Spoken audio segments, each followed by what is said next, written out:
Shout. That's right. Welcome in, welcome back, folks, to a very celebratory. Let's review the USC game and what it means big picture with a very special guest and an announcement that comes with an edition of the Always Irish Show. As always, you can find a program on YouTube. Do it. Subscribe if you haven't yet. Appreciate it very much. That way you can see the victory chain. Notifications on that way you alerted every time something happens in Notre Dame land and John responds good or bad or a freak out. You never know what you're going to get. Give the video a thumbs up. Johnny Boy appreciates that as well. Twitter. Search bar Always Irish Rat. Always Irish Inc. Emails alwaysirishandy@gmail.com. Audio only. Anywhere you want it, you can get it. Call-in lines. They popping this year, baby. 312-988-15. You tell Johnny all you've heard and seen from Notre Dame kicking the beep out of USC. See you back in California, pretty boys. Instagram, Facebook, Always Irish Inc. USA Today, Fighting Irish Wire. Read all about it. Read all about it, everybody. Link to the store.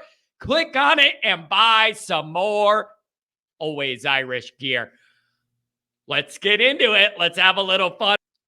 Welcome in. Welcome back, everybody. Thanks for being here. Coming off of a huge must-have, gotta get it, must-win it victory by our Notre Dame Fighting Irish over arch enemy USC. This is an exciting show for a couple of different reasons. Let's get into it now. Firstly, we have a Notre Dame celebrity guest here tonight to break down this game with us. He is none other than Notre Dame captain, Mr. Mike Goolsby. Welcome, Mike. How are you? John, honestly, man, I don't think I could be much better. I'm telling you, we got exactly what we needed right when we needed it. And it looked good and it felt good. Well, parts of it looked better than others, but it looked good and it definitely felt good. So aside from Mike being here to break down the USC game, we do have a little bit of news for you guys. For years and years and years, people have asked me to work with Mike Goolsby. People have been asking Mike Goolsby to work with me.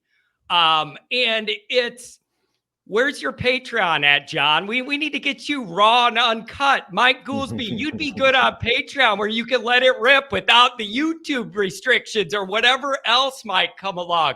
For years, we have both been approached with that message. And this is a match made in Notre Dame heaven. You have the most outspoken content creator and the most outspoken Notre Dame former football player doing Notre Dame media. We're joining forces, you guys. It's going to be the John Kennedy and Mike Goolsby Patreon, and we're giving you guys everything. We're going live. We're giving you raw. We're giving you behind the scenes. We're going to have raffles. I'm going to do giveaways. We have all sorts of stuff for you guys. We're joining up. You guys have asked for it for years. You're finally going to get it. So, Mike, this means you're stuck with me. I don't know what to tell you. I don't know if you're sure about this. There's still time, but you're about to lock in with me, man. Are you sure about this? I'm positive. I'm 100% positive. And I just feel like I said, like it's like the universe aligning, and then the way this season has gone, the ups and the downs, the big win to come out with this announcement, you've really worked your tail off. And I want to say ass, and I can on Patreon. You know what I'm saying? You worked your ass off to get this thing off the ground, and I'm just happy to be a part of it. And John, I'll tell you, I've been a fan of yours for a couple of years. Like, you've literally made me laugh out loud several times, and that's hard to get, when we're talking Notre Dame football. And I've always been a fan of yours. And you said, you being the most outspoken Notre Dame kind of football personality, me being the most outspoken ex-player, former captains, surely. And it's like, I look at the shows, sometimes I watch them back, I'm like, I'm not even that outspoken, to be frank. You know what I'm saying? Like, I didn't even go there. So I think the Patreon will give us an opportunity, me in particular. I'm really looking forward to that, kind of letting your hair down, getting into some X's and O's. which I think is something that your audience is going to look forward to. And I've always touched on it a little bit on my show. And then like especially off-season stuff. Like I can bring on a bunch of ex-players, and it's kind of more of a comfortable space to really get into some fun stories. Like this is pre-cell phone era. There's a lot of stories to be had. So I think it'll be a hit, man. And I'm just, again, like grateful for the opportunity. It should be fun.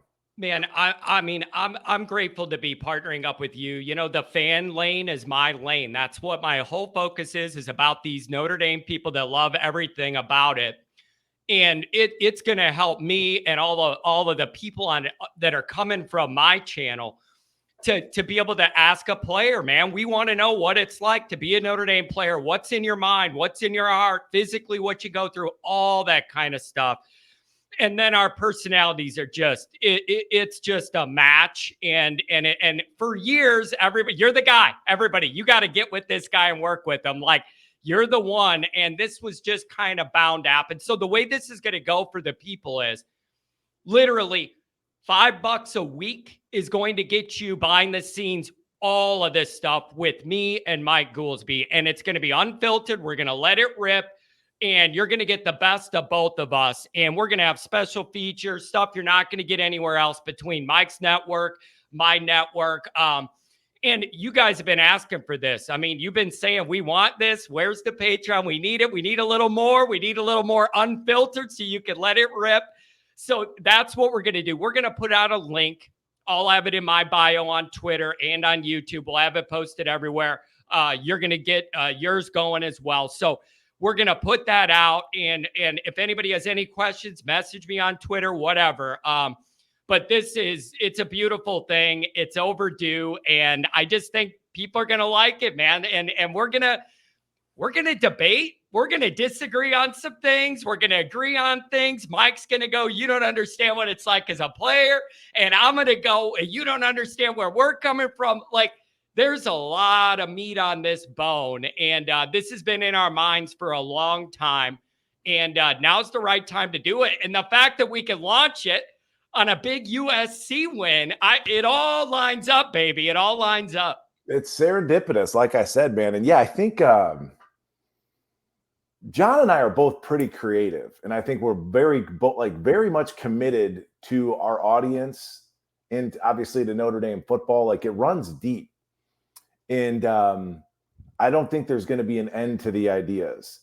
And mark my word, John, we basically grew up in the same area. You Will County, right? I mean, we grew up in the same area, which is wild to think about. Like, I met this guy on the internet, and like, I'm pledging we're going to do these live one day. That's kind of a goal of mine, for my big ass to be sitting next to you. I can't wait to do them live if we can build it out. So I think the possibilities are endless. Grateful for the opportunity. And when you break it down, I mean, that's what, 5 super chats. That's 5 cheeseburgers, as you've said before. Yeah. The $20. And I know, John, you really wrestled with how to price this thing out, but you've built your kind of allegiance with your fan base, and I'm just happy to be a part of it. Yeah, no, and I'm honored, Mike, to have somebody at your Notre Dame status that is a player. It makes me feel good to have somebody in your position say, this guy isn't a player. He just loves Notre Dame and he's coming from the heart, and that relates to you, and that you kind of understood my vision and how I try and do this and give the fans a voice. And this is just it's a perfect marriage in a lot of ways, man. If you weren't a Chicago guy, but the fact that you're a Chicago guy, it's like, it's a freaking home run. It's a freaking home run. I know you're a Joliet Catholic guy, and all that stuff. And those are my old stomping grounds. And it's a small world after all, man. And what are the odds, though? And all the internet and all the people talk about Notre Dame. Remarkable. The one guy that I relate to the most grew up 15 minutes north from where I did. Like, what are the odds of that? The odds on that are impossible. But everything happens for a reason, and everything leads you down a path for a reason. And I really think everybody's going to enjoy it. Everybody's been asking for it for years. We're going to give it to them. And the other thing is, I want to make this known. This is not going to be a deal where me and Mike pull off the other engagements we have to give you guys the YouTube content, the places we're at already public, we're not pulling the reins off, and you're not going to have any of that. You got to do it. We want to give you more and different. That's the big thing. Not only just more, different stuff. So Patreon's going to have things you're not going to see on my YouTube, stuff you're not going to see, when you do your blue and gold stuff. Like, it's going to be a different level. And I think that's what these Notre Dame fans want, that next level of this type of stuff.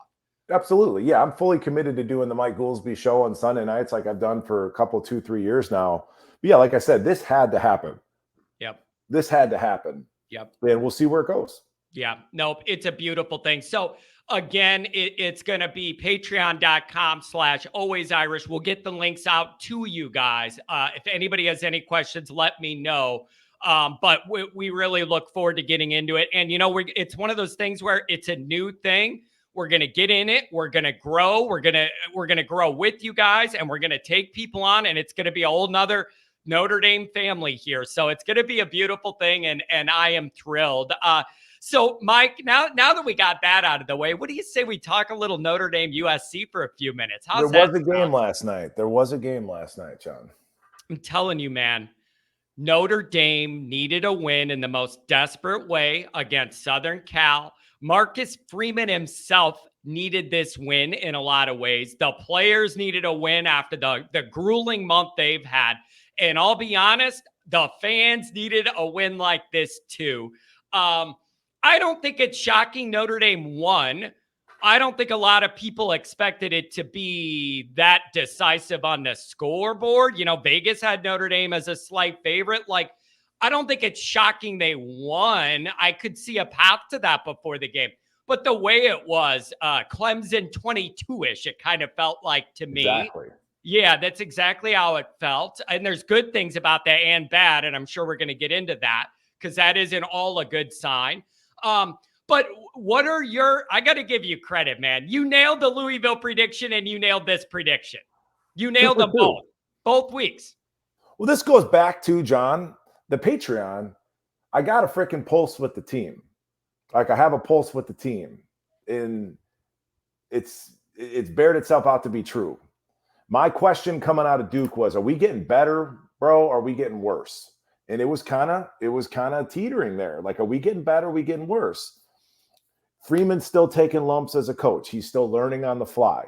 And you jumped off that high dive head first, right? You don't even know how deep the water is, but you are on board with Freeman. And I'm right there with you because the guy can recruit. The guy's a great representative of our school and the football program. The rest is going to come along, but his nature, the humility, the charisma, the looks, he says all the right things most of the time. Yeah. We're going to work on these post-game pressers. Yeah.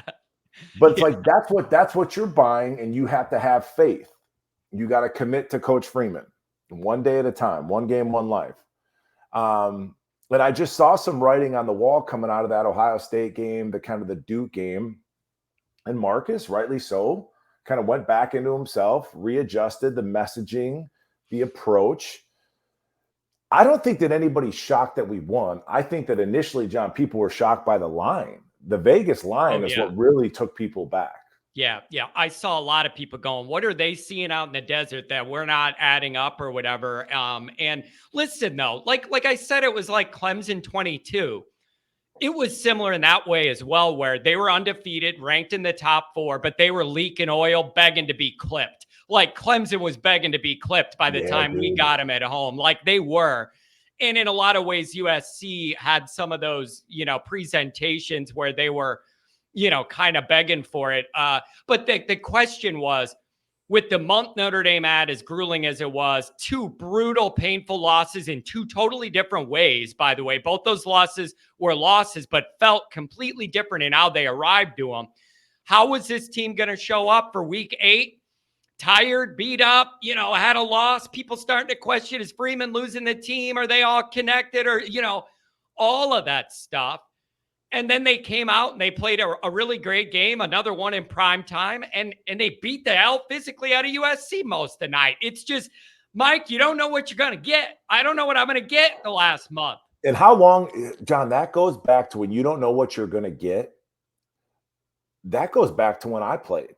I'm the captain of the dang team. And I'm truly, you don't know who's going to show up. Yeah. What are we going to, how are we going to play today? Okay. Now wait. I got to That was ask. very, I mean, I can remember having those thoughts. Go ahead. But I got to ask this. See, I love this already. The fan guy and the player. I'm going to ask you this. When I look at how that Notre Dame presented in the beginning of that Louisville game, they did not appear to be ready for that moment. They didn't seem as fired up as Louisville. They didn't seem as locked in as Louisville. Like, it was just kind of sluggish. They almost looked like zombies a little bit looking at our sideline. Totally disconnected, not as engaged as Louisville, and they paid a dire price for it, and they got their asses beat. Then this week, right away, the first defensive drive, you knew we were going to be in this game. You could tell, right? You saw what you needed to see, and you knew they were ready for it, even the first couple plays. As a player, how does that happen when you got to win all these games, and then last week you were just not in it, and then now you're all fired up? How do you have that big of a difference in preparedness for these games one week to the next? How does it happen? Is it just human nature? You can't be up every week, or what? Well, perfect. So human nature, John, audience. Is human nature inherently what? We're lazy, right? We're lazy. Human nature. Yeah. Technology wouldn't exist if we weren't so lazy. We continually, literally invent ways to make our lives easier. Yep. Okay. So that's the basis. These kids are tired. They do go to class. They walk to class. They're up. I mean, I was in study hall till 10 p.m. for 4 years in college. May come as a surprise, John. I didn't have great grades. And I stuck it out, and I got that degree. But it's a struggle, man. So, yes, these kids are tired. That Louisville loss is on Freeman, because he went into that week, and he's like, yo, we're going to rotate the offensive line. We're going to play some young guys. And that allows those young men to snap back into being lazy. Okay, so Coach Freeman and the staff thinks we're going to roll Louisville. We're going to rotate guys. And it just lets people revert back to the worst part of themselves, that lazy DNA. And you can't, I mean, if you've been lazy mindset Tuesday, Wednesday, Thursday, Friday walkthrough, you can't just switch the flip. Yeah. Now, what you can do, like you saw for this USC week, is that son of a bitch, had the painted fingernails. He mocked us. You can build that. This is Lou Holtz stuff. You can build it Monday. You can build it Tuesday. You could build it, Wednesday, right? You get that crescendo. So it can go this way or it can go that way. Yeah. And that's on the head coach. And, Lou Holtz is infamous for that. You guys are trash on Tuesday. We're going to get blown out. And by the time you get to Friday, we're going to beat the brakes off of them. Yeah. Lou built up everybody. It didn't matter who was coming to play. Lou built them up, and he had you convinced that they were a world beater, man. And then sure enough, he psyoped our own guys, and then they were ready, man. No, it's true. So I played for there was a game, John, in 2005, 2006. They took a bunch of ex-Notre Dame players, went and played over in Japan. You aware of this?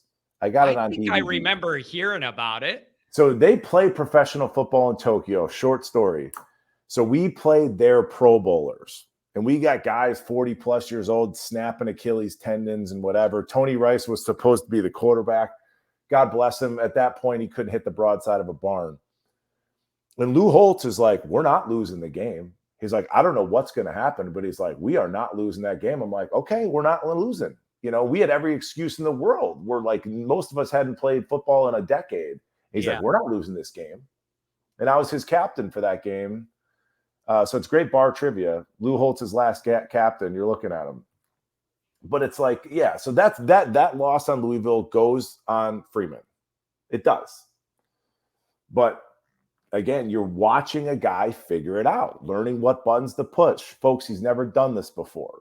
Yeah. And then I look at this USC game, John. It's a star-studded affair in terms of like the recruits that are in the building. And then all these recruits are watching all these young kids, true freshmen running freaking kicks back, true freshmen making sacks. And it's like, that's what Freeman is right now. That's why he's here. And then we can build the in-game coaching as you go along. But what you got now with that ability to recruit, a lot of guys can't do that. Yeah. Yeah. And man, it's really, really tough. You know, I've been saying for years, being the president, the Yankees manager, and Notre Dame head coach, man, there's nowhere to hide. Like those are the three jobs in this country where everybody's looking at you at all times. Freeman is learning in the bright lights, and that is hard. And there's going to be ups and downs. It's just, John, can I ask you a question? yeah. When you watch Freeman interviewed, press conferences, etc., I sometimes feel empathy for the guy. Do you? Okay, here's two things on that. Number one is he was a lot more open and raw with his answers last year than he's being this year. And it is obvious when you listen to the guy up there, somebody pulled his ass aside after last year and goes, buddy, we get it. You're really genuine. Everybody loves it. Now knock that shit off in the interview room. I feel like he was way more open last year, and the PR person got to him and said, you got to chill out a little bit and give more bland kind of answers here because you don't want to say something and get yourself into something. So I think I've seen a shift of him being more protective as we've gone from year one to year two. And I believe that is Notre Dame PR coaching telling him to chill it out because there's a lot more coach speak. Also, here's the other thing I've noticed. There's been way too many times than I want to admit where I know for a fact Freeman ain't up there saying what's going on. He's taking the bullets for everything else that's going on, but he knows he's got to be a good little boy, and he is the one that has to take those shells. And I know there are times he ain't telling the truth because he can't. He literally could not tell the truth in those moments. He had to be a good soldier, take the bullets. You want a couple examples? Whoever screwed up, the count to 11. There's one of them. Whatever happened with Ludwig, that's another one where he had to go up there and take all the shots where I know he didn't do anything wrong. He showed that guy to a beautiful date at the hockey game, and we all saw it. He had to take those bullets too. So Marcus, God bless him, you know, at this Catholic university, he's up there. I see him wearing the cross, taking the sins of everybody else. But when you're the head guy, that's the job. So those are the two things I've noticed. That PR team, they got him in some little seminars, I think. Sure. He's zipping it up, and then I see him deflecting bullets all the time. The time. That's what I've seen. What do you see? I mean, I do think when something goes wrong, like the Ludwig thing, the 10-man on the field, you know, even like the 4th and 11, you know, some of the recent, and this is a very broad term, play calling, right, with Coach Parker's offense. Yep. And we can get into the weeds on that. I don't think it's the play calls. Obviously, it is a little bit of the execution. No, wait. Let me ask you this. I'm going to stop you. I got to ask you this. People had a problem when Freeman said this week. I don't have a problem with the play calling. I have a problem with the execution. Now, do you want my answer to that? Because I made a big deal about it. I watched the episode. Nobody was in the mood to hear that. Here's what he had to say, Mike. People were going, John, what do you want him to do? Throw Parker under a semi truck in front of everybody and go, I don't know what this guy's doing? No, I don't expect full transparency, Mike. But coming off that loss, all Freeman had to say was, when what we're doing isn't working, we need to go in the lab and look at everything.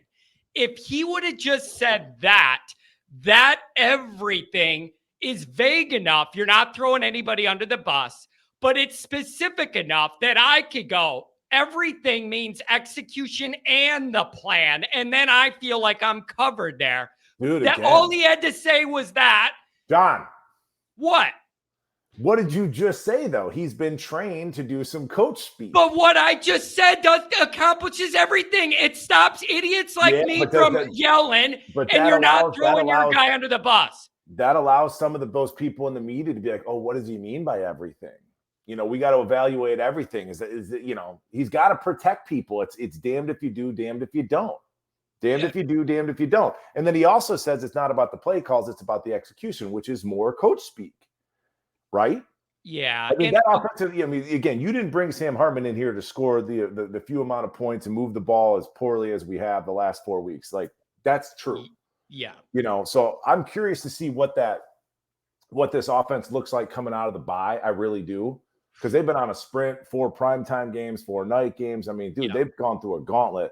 But I sometimes see Marcus, when I feel empathy for that man, and it's because you're rooting for him. Ultimately, it's because you're rooting for him. You're like, God, I know you're going to figure it out. When I see him in some of those pressers, I feel like he's reaching for answers. It's like when I first started doing podcasting, like still not even quite sure he's reaching, searching for answers. I want to be honest and transparent, but I don't want to get myself in trouble. I don't want to throw somebody under the bus, but I want to, you know, answer the question. He's juggling all these things. I played for Tyrone Willingham, who couldn't answer a freaking question to save his life. And people thought it was hot. People thought it was cool. He was like, ooh, he's outsmarting the media. 2 years later, you find out he doesn't know what the F's going on. He didn't answer the question because he didn't know what's going on. But it was kind of catchy at first. And then sometimes when I see Freeman on the sideline, I find his sideline demeanor endlessly fascinating. It's like he's trying on different hats, you know, and as a head coach, and this is as a player perspective, you need consistency from your leader. You know, if he's going to be soft-spoken, be soft-spoken. If he's going to run hot, purple face, swamp thing, go for that, as long as it's consistent. And I just feel like he's almost even becoming more aware of like the cameras that are on him. So it's been fun to watch this young coach kind of get his sea legs and navigate this process. But he's winning big games in the process, and we're still recruiting. So. Yeah. And, you know, that, man, what you're saying about that consistency, that's one of the issues that I had with Kelly. What I say on my show is Brian Kelly's one guy, but it was 3 different personalities when he was here. We had purple face lunatic. Then you had BK homeboy trying to throw up the deuces and dance with the guys. And that's a whole different one. No. That's disco swamp thing. That's different. That's disco swamp thing. Oh, you got the rotating chair. Get it going. Then you had CEO checked out Brian Kelly. 3 exclusively, distinctly different personalities. Can I add a fourth? What? I had the $5,000 suit, smug Brian Kelly, like, you know, in an interview setting, smug as could be. Yeah. Smug as could be. Yeah. But that's a problem I had with him there. And then you can literally see Freeman searching for his comfort level with his, even things like how animated he's going to be on the sideline. And you can see him working through that. It's different. So like this game, you saw him chest bumping guys. And then there's other games where it just looks like just concern. Yeah. There's times we go back to when he first started doing this, he looked bewildered at times. And you're like, man, like I felt bad for the guy. Yeah. You know, he's not Nick Saban. He's not Lincoln Riley. Lincoln Riley looked befuddled more than, and you love to see it, dude. He's got Cliff Kingsbury on staff, by the way, who's another bum coach. You know, guy's never won anything. He's whatever's Ryan Gosling trying to coach football, you know. And he's got, you know, he's on staff, and Lincoln Riley was shook. You know, Caleb Williams was shook. So it's just fun. And again, you know, you're rooting for. I don't even know how we got on this topic, John, but how did we get on this topic? And well, we were talking about I don't remember either, but I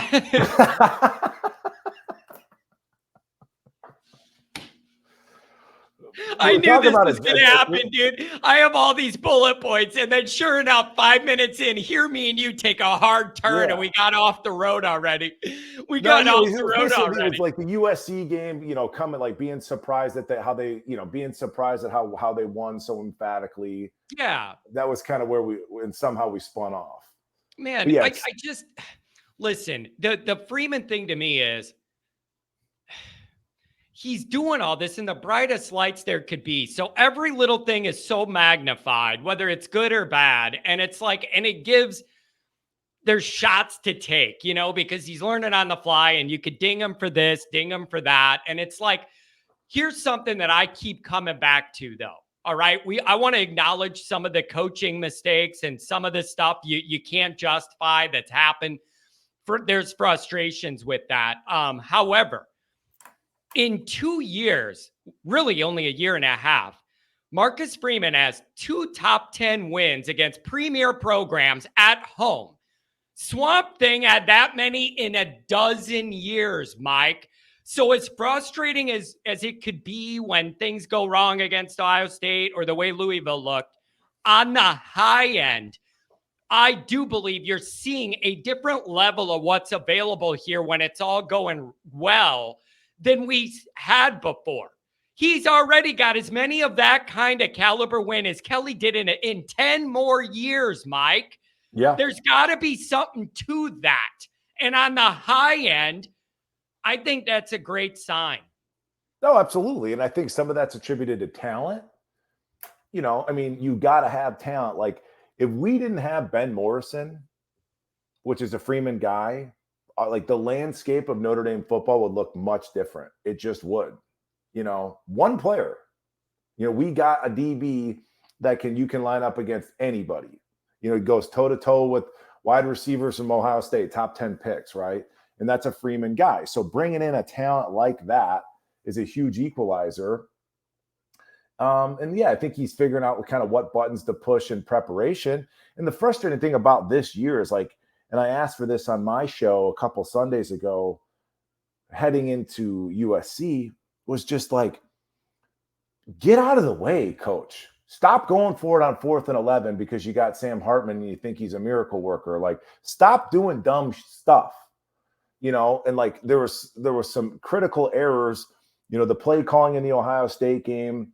There was a ton of penalties in the Duke game. There was a couple coaching, mistakes.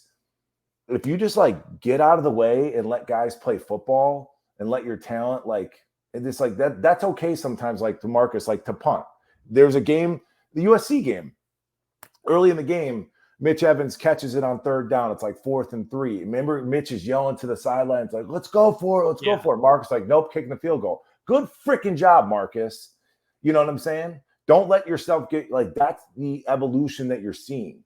Yeah. Yeah. And I think there was some where Notre Dame staff outthought themselves in a couple of these games. And it was obvious. And that's really frustrating because it's you didn't have to do anything extra. You just had to not do what you did. Did you watch the Oregon-Washington game last night? I did. That was a good football game, man. How about, again, a young head coach, Dan Lanning, former defensive coordinator, like a Marcus Freeman. First-time head coach at Oregon. They're up at the end of the game, and he goes for it on 4th down. They don't convert, loses the game. It's just punt the ball. But they start to I don't know if it's analytics or what. No. You're biased. You're biased because you're a defensive-minded guy, and it offends you that they want to keep the offense out there. You want to get out there and you want to win it. Just be honest. Just be honest. If you're winning the game, punt the ball. Yeah. End of story. Yeah. Punt the ball. Yeah. You're winning. And the other thing about it is, if it's a defensive-minded head coach, then you're saying, I don't trust my defense too. That's I don't love that either. If you're a defensive guy and you're but I don't trust our defense. I don't know. I think it's more just young. I really do. And let us not forget that let us not forget that Marcus is younger than me and you, man. That's sometimes I forget. He's literally younger than me and you. I think he's 38. And he's a human being, though, right? So, we make mistakes constantly. So it's you're watching, like you said, he's got the eyes of the world on him, at least the college football world on him. And every mistake he makes, freaking Eastern Michigan's coach made a mistake. Nobody knows. Yep. They might have had 10 guys in the field. Nobody knows. Nobody cares. Yep. It's all magnified. But I do think some of those coaching mistakes that are always in hindsight, what were we thinking? I truly believe that in like Coach Lanning's heart at Oregon or in Coach Freeman's heart when he goes for the fourth and 11, like they think they're doing the right thing and they're trying to show their team how badly they want to win and whatever. But sometimes it's okay to be conservative and like he's going to figure that out. Yeah. Analytics and to hell with analytics. Yeah. It's man, but from the fan end, Mike, Notre Dame fan, you're always going to have a different, your drink change colors. It's magic. Look at that. It changed. I got what do you got? A potion? What do you got? A witch's brew? I got different flavors. Am I dreaming or did it change? I got 4 flavors in front of me here, but yeah, go ahead. There you go. What I was going to say is your perspective and relationship with all things Notre Dame is going to be unique. I'm 41 years old, dude. I might as well be 19, bro. I'm 19. Yeah. Yeah, but as a player, though, your whole concept about all this is going to be different than like me and all my people, right? And here's what I'm telling you, man. These fans feel a relationship with Marcus Freeman that was impossible to have with everybody since Lou, basically, because of all of their personalities. Not just Kelly, pretty much everybody since Lou. This fan base feels something for Freeman. They feel like he actually likes us, wants to win for us, wants us to be happy. We win these big games. He wants to be down there with us, celebrating. Like, this fan base wants him to succeed. Like, we have a relationship with that guy. We feel like he genuinely wants like us to be a part of all this in a way that we have not felt in a long time. And he's built some allegiance because of that. And it like, instead of just being mad when you lose the Louisville game, it's anger, but also like you hurt for him. That's what I'm saying. The empathy. You know, like that's different though. I didn't have that with Kelly. I was just mad at him, but I never felt bad for him. I was mad at him. This is different, man. Freeman's cultivated that relationship with us through his genuine demeanor. That's interesting. Yeah, it's like, that's a really good thought, John. It's like, you know, I've been with my lady for like 7-8 years. I've been, you know, I'm not married, still technically a bachelor, right? Ostensibly we're married, bought 2 houses together, right? I've been through a bunch of rough relationships. And then you meet this girl and you're like, I don't want to screw this up. Right. So is that similar to like a fan looking at a Davey, a Willingham, et cetera, et cetera, et cetera. And then this Marcus Freeman comes into our lives and he's different. He's special. And we're like, we're a little bit more patient. You have a little bit more empathy. Is that accurate? Yeah, I think it is. And I think because he is special. And I think at the end of the day, football specific, John, the guy can recruit. Yeah. Yeah, and that's the engine that drives everything. Yeah, that's the engine. That's everything. Yeah, that's everything. And here's the other part of it, man. And you'll understand this perfect as a former player. That relationship's always important. It's always a big deal. It's more so at Notre Dame. It just is. There are so many unique nuances to the vibes and the relationships and all the cogs in the wheel that get things done or don't for the football team. Notre Dame's different in that way. The relationships, there's just a different level there of importance that all those things line up and are kind of going okay to get things going with football. I feel that it's more so at Notre Dame than some other football factories. And that's another reason I think it's important that the head guy has a personality that could navigate all this stuff, be decent with the media, go in a donor banquet and BS enough to get the fat checks written, go into an inner city living room and recruit and have the parents love you and know they could trust you with their kid, being cool to the fans, wanting to be on the field after the game in an upset instead of patting yourself on the back in the interview room.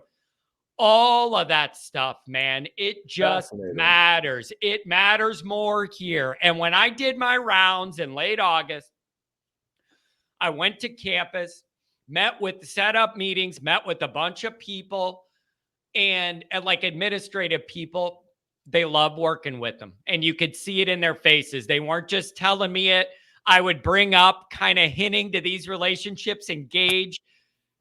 They want to support Freeman in a way that I think towards the end, the last coach didn't have that level of buy-in and support because of the way he rubbed people the wrong way over the years.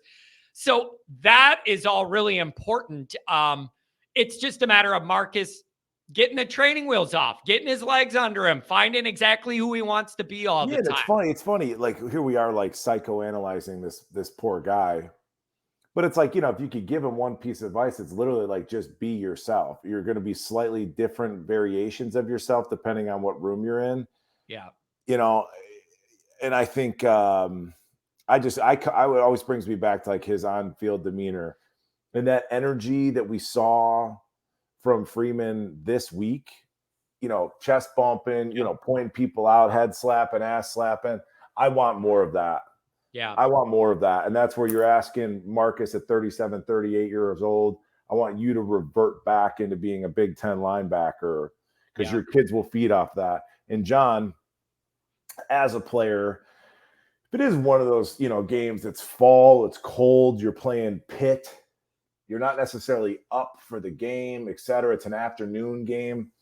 Even if my coach is, even if it's fake energy is real. It's still contagious. Even if he's the one, bouncing off the walls, I want those players to feed off of it. I don't think Freeman's ever going to come. I don't think he's ever going to be able to crack the whip like a Saban or like I'm not putting Kelly and Saban in the same sense.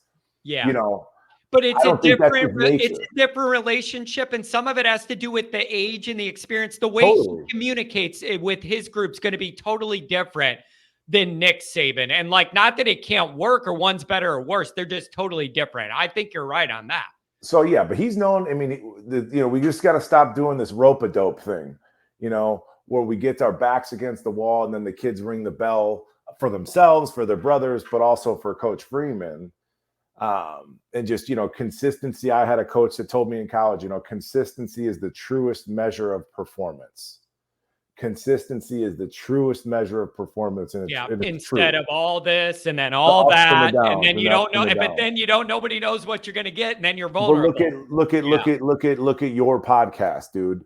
It wasn't a steady, there's the road to success isn't smooth, right? There is going to be ups and downs.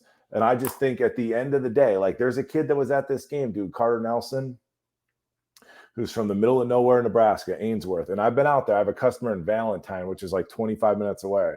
There's nothing out there. He's an NFL kid. He's a freak, 7-foot high jumper. He's committed to go to Nebraska, obviously. Yeah. And he's at that USC game.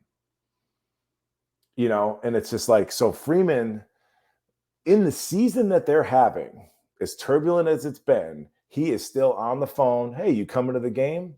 And like we haven't had that maybe ever, John. Yeah. A coach with the work ethic and the stick-to-itiveness and the foresight to recruit like that.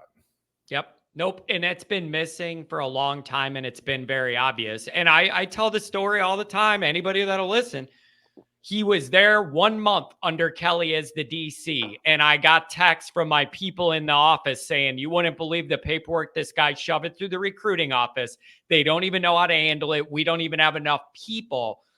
And I got that message from like the compliance guy that I know or whatever. And he goes, John, this guy's blowing out the paperwork here. He's at a different level. He doesn't look at it as a negative. He's excited to go out and do it. It's all about your mindset. He doesn't go, oh, man, I got to fire up the private jet and go recruit. What a pain in the ass. He's excited to go do it. That's the kind of energy you need here. And we got to probably move on, John, right? But I want to tell your story. I think about, Freeman, and humility is a piece of that, right? Oh, yeah. Like, as a salesperson, I have to do, menial things all the time, customer service related things. And it's like, but it's still an opportunity for me to connect with my customer, build bonds, et cetera, et cetera. And that's how I earn my keep. It's humility. Back in the day, post football, I was out clubbing with Carlisle Holiday when he played for the Cardinals. He played receiver in the NFL for 3 years, for those people that don't know. So we went out clubbing. And I'm like, I kind of want to work at a nightclub. It's like, it sounds like something fun to do. At that point, I'd lived my life on schedule. I kind of did everything that I said I was going to do, what I was supposed to do. So I get back to Chicago. I'm living in the city at the time. I picked the nicest nightclub. It's called Reserve. It was the first club in the city that had bottle service. The guy who answered the door, Morgan McNeil, Southside Irish guy. I'm like, introduce myself. How do I know that name? I'm like, I used to play football. He ends up becoming like a big brother to me. I start working the door at this high-end nightclub in Chicago. Late one night, late. Guess who comes to the door all by himself? One Marcus Freeman when he's playing for the Bears because he was a 5th-round pick or whatever. Shows up by himself, and he was like, hey, he's like, I play for the Bears. Is it cool if I get in? I was like, of course. But most pro athletes, they present completely different. Yeah. You know what I mean? And he was like, is it cool if I can get in? Like, I play for the Bears. I was like, bro, of course. I was like, where are you from? And I knew, I was like, oh, yeah, you're at Ohio State or whatever.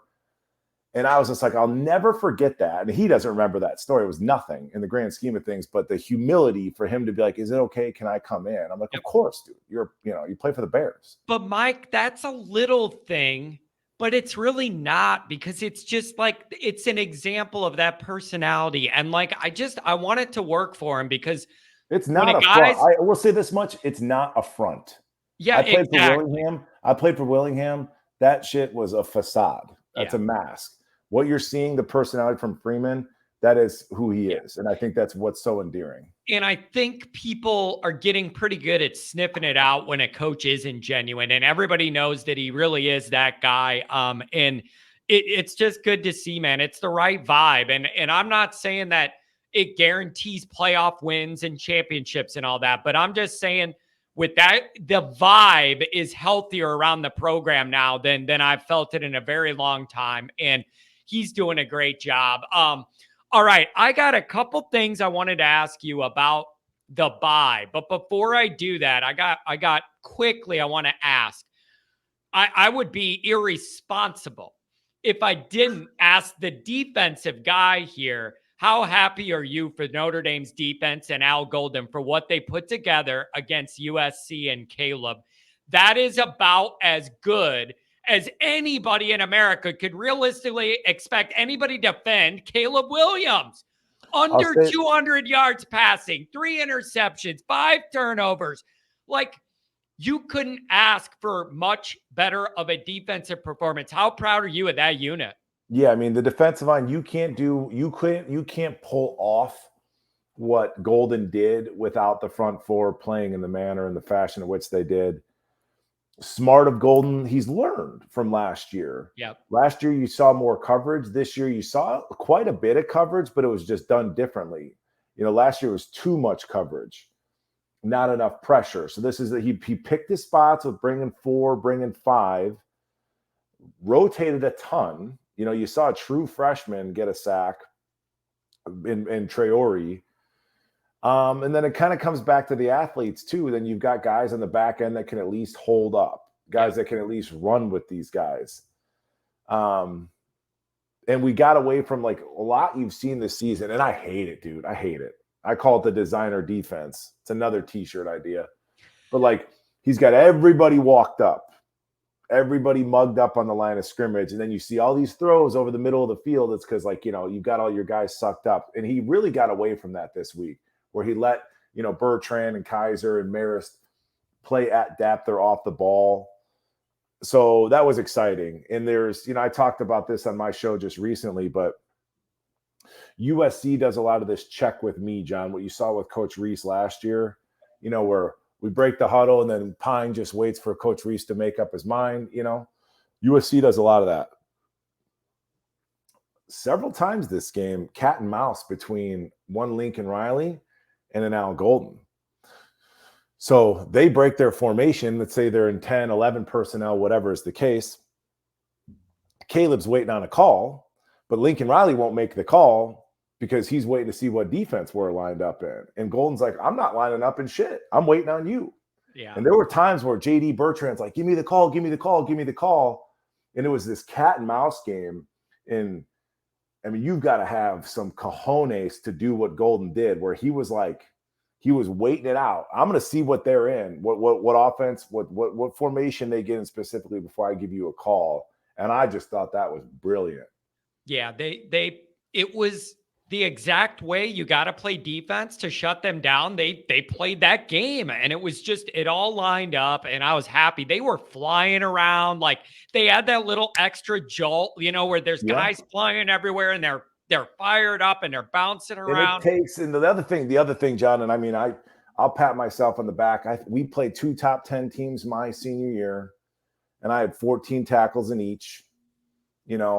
I really look forward to those games and asserting myself. You wanted to be a star. And there's been times, and this as a fan, where it's like, who is the guy? Who's going to step up? Who's the alpha? Somebody make a damn play. In this game, it was Xavier Watts. And he was just like, right from X, man, dude, X, right? So he just shows up, and he was like, oh, okay. It makes, if somebody early on asserts themselves, everybody, it's easier to follow. But if nobody asserts themselves, then you still have that anxiety. You know what? That makes somebody has to land a punch. Yeah, that makes sense. And it kind of opens the floodgates and lets everybody else play free. Like, okay, we got it going. That makes sense. And you know what else, too? Here's the other thing. It's false bravado, John. It's false bravado. Everybody's anxious. And it's like, so Xavier steps up and calls his own number, and and then it builds and builds and builds. And if nobody ever takes a shot, nobody ever lands a punch, you're carrying that anxiety into the second half. Yeah, no, that makes perfect. And you know what else? I'm proud of him too for switching positions, Mike. I'm extra proud of him because that's not an easy thing to do, to switch positions the way he did, going over from offense. He jerked his chain around for 3 years. Yeah, exactly. And I always love to see a guy that's willing to do whatever the team needs, that type of dude, to see him get rewarded. I was very, very happy for him. So great job, Al Golden, that old defense. They deserve a credit there. And the final thing I want to ask about before we get into some of the bye week stuff is, it's a damn good thing that defense asserted itself, and it's a damn good thing you got a big special teams play. Mike, Notre Dame's offense it's just not good, and there's no rhythm, and it looks clunky, and there's no flow, and it's hard to tell where they're trying to go with it. Like, this could be its own 4-hour episode. I just briefly, what do you see there? Because against this USC defense, 250 yards total? Come on, bro. What are we doing? Well, we did have, so you got to, like, at surface level, I see the reason for concern, but we did have some short fields because I know. I tried to be considerate of that because I knew you were going to go, well, when you're getting these short fields, you're not going to put up a lot of yards. Like, I get all that, but wait. I'm going to come back at you on that. When Notre Dame's offense did not have a short field off a turnover, the offense went punt, field goal, punt, punt, punt. Drives of 4 plays, 8, and then 3, 3, and 3. So that is me taking out all of the short fields because of the turnovers. That's what you're looking at, bro. I mean, what can be said that hasn't been said? You're the player. Fix it. Tell me. You're the player. Tell me what the hell's going wrong. So there's 4 parts to it, right? You've got the quarterback, you've got the O-line, you've got the play caller, and you've got the wide receivers. And frankly, none of them have been like stellar. Sam Hartman hasn't been the Sam Hartman that we all went to bed dreaming about in the offseason, right? He's been fine. Mike, I got it, Mike. It was the moment where I almost fell off the back of Notre Dame Stadium against Central. He hasn't been the same since that leg got twisted sideways. I'm not bullshitting you. I almost lost it when I saw that. He hasn't been the same since that exact moment. That's where I'm drawing the damn line. You think he's not healthy?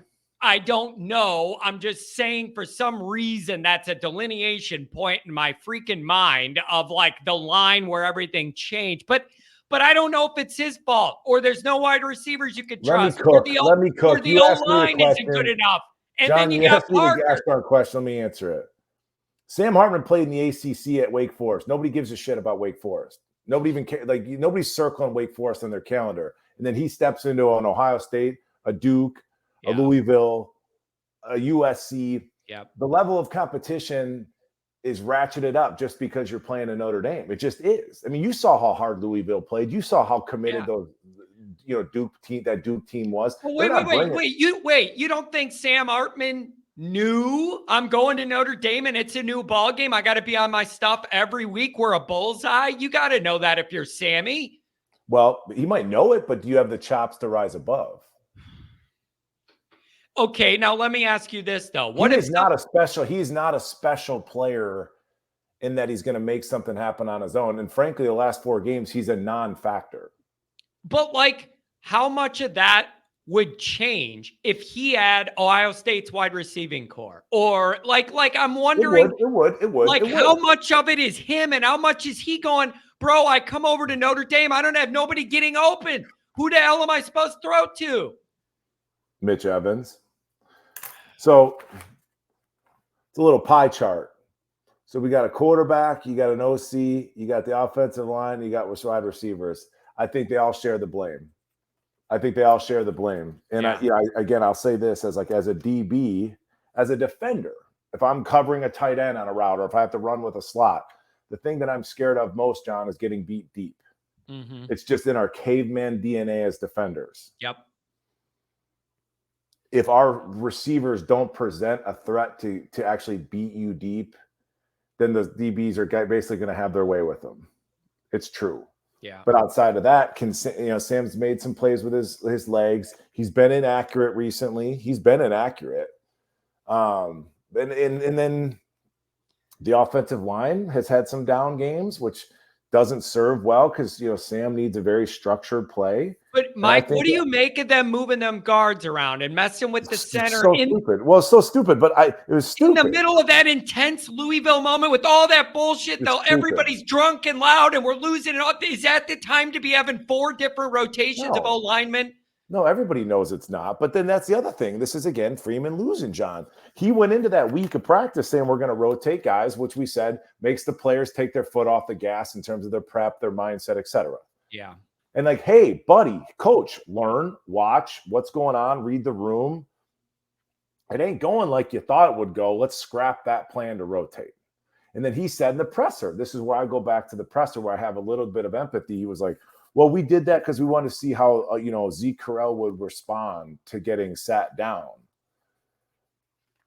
And it's just like, and I thought the way that this season set up, John, the first 4 games that were kind of cupcakes, that was the time to move some pieces around. And I talked about that during the offseason. Yep. That was your time. Yep. And you needed to have it all figured out by the time you turned into the big game stretch. You had to have those experiments done and know who could do what. That's why you set the schedule up that way. Yeah. That's why you set the schedule that way. You should be peaking at Ohio State, not still experimenting 2 weeks later. Yeah. Yeah. Yeah. Man, so there's still. So I think